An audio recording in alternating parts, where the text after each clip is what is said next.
Good afternoon, squad. I'm Staff Sergeant Yagen, and this is my Alpha Team Leader, Sergeant Pfisterer, and we will be conducting a brief on our ambush route plan. Now, this is a classified brief as it is a mission brief. Now, Sergeant Pfisterer is going to take it over with the agenda. Good afternoon, squad. The purpose of our brief today is to analyze both our primary and alternate routes in order to promote common understanding for our upcoming squad ambush. First, today we are going to discuss both our primary and alternate routes, describing each leg, the distance and direction, OACOC, and key MET-TC considerations for each route. Look at changes in formations, order of movement, and movement techniques. And finally, identify potential AXP and HLZ sites for each route. I'm now going to transition into discussing our primary route. This is a zoomed out version of our primary route here. As you can see, there's going to be intense differences in elevation as well as dense vegetation throughout this entire route. So please exercise good judgment in your individual movement techniques as well as noise and light discipline throughout this entire route. This route begins at our patrol base, our starting point, with the grid coordinates listed to my side, and ends at checkpoint 1, which is at the edge of the forest about 10 meters away from where we will eventually conduct our LDA crossing. In total, this leg is about 450 meters and moving at 90 degrees due east. Important to note here is that we will be moving at a traveling technique because enemy contact is not likely, and we'll also be moving at a squad file because there's limited observation fields of fire due to the dense vegetation.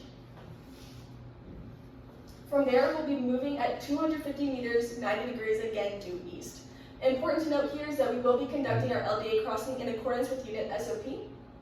And then we are going to denote checkpoint 2 as 200 meters after our LDA crossing. So use your designated paceman to set that count.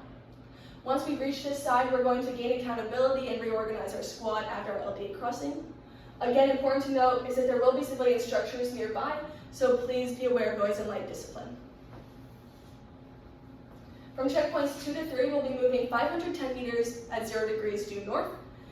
Checkpoint 3 is denoted by the edge of the draw. We're just going to hit the draw, so that'll serve as our backstop. There will be no change to our formations or techniques at this time. From checkpoints 3 to 4, we'll again just be following along the draw. This will be 650 meters at 85 degrees for this leg.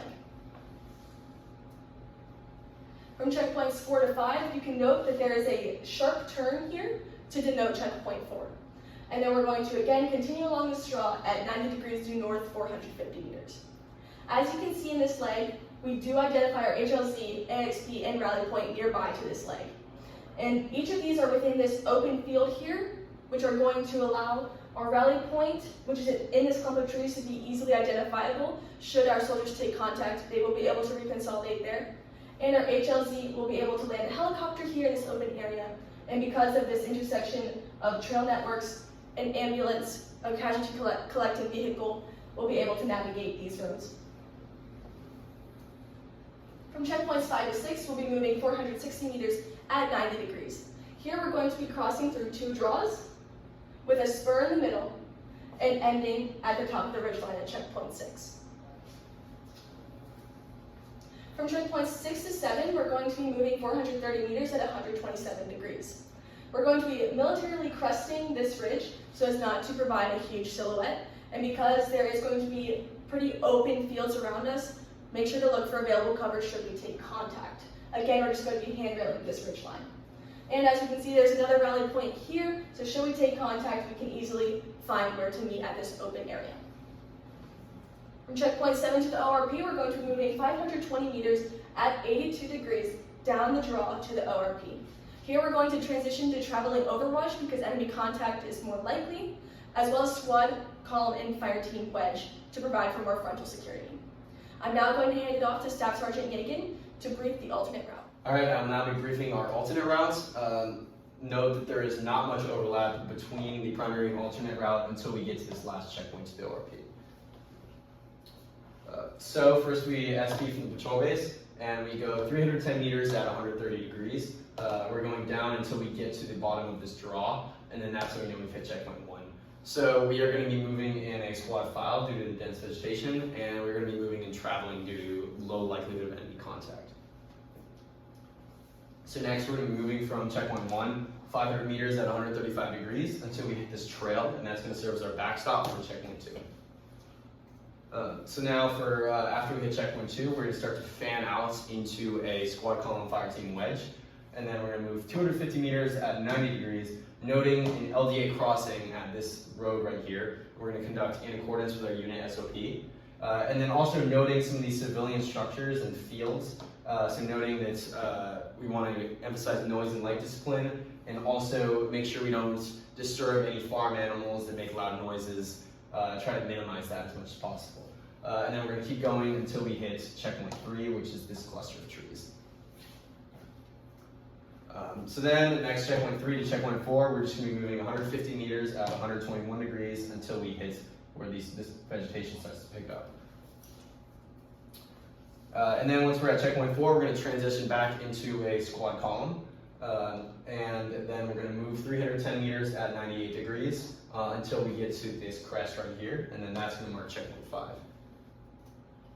And then so from checkpoint 5, we're going to be moving 650 meters at 70 degrees. So this is a long movement. So keeping in mind a few benchmarks of these open clearings. So making sure we hit these along the routes to orient ourselves and make sure we're heading in the right direction.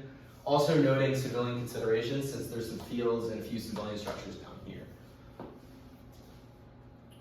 Okay, so then at checkpoint 6, we're going to see our HLZ due to this open area right here, and then we've set an AXP right here due to there being road access from the south. So now we're going to be moving 690 meters at 74 degrees, and then we're going to crest this ridge right here, and then we get this open area a little bit beyond it, and that's going to serve as our backstop for checkpoint 7. So after checkpoint 7, we're just going to be moving up this draw 420 meters at 320 degrees until we hit checkpoint 8. And then at checkpoint 8, we're going to be moving 680 meters at 19 degrees, crossing over 2 spurs, and then after the second spur, we're going to be going down into a draw, and then that's going to mark our backstop for checkpoint 9. So then at checkpoint 9, we're going to be moving 340 meters at 82 degrees, all the way until we get to our ORP. We're just going to be moving down that draw. And at this point, we're going to be transitioning to squad column fire team wedge, and we're going to be moving and traveling overwatch as enemy contact at this point is possible. So this concludes our brief. Regardless of the route we choose, we will have the same ORP.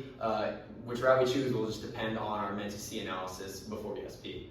If you have any questions, direct them to me at this time.